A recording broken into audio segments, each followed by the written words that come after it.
What's in your bag po? Yan na naman kayo. Yung last year, oo, viral yung ginawa ko sa inyo.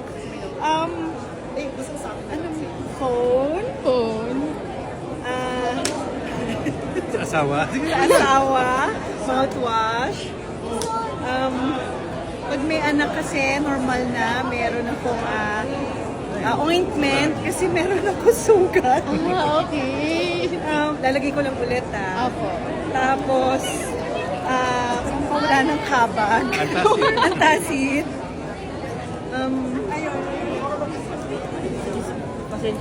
Antacid din. Parang kinakabag Ready tayo. to drink Kabagin it, din, ah. no? Ready for drinking. Tapos, wala na. Rookie. Wala na. Thank you po. Wala ka mahuhuli sa akin. Sayang wala. Puro kabag tonight pala. Dati parang ang laman ng bag ko, parang sa kapitaki. No, ang daming laman. Oo nga po. Hindi, parang hindi mo akalain makakasya sa maliit na. Thank you, Mr. Shay.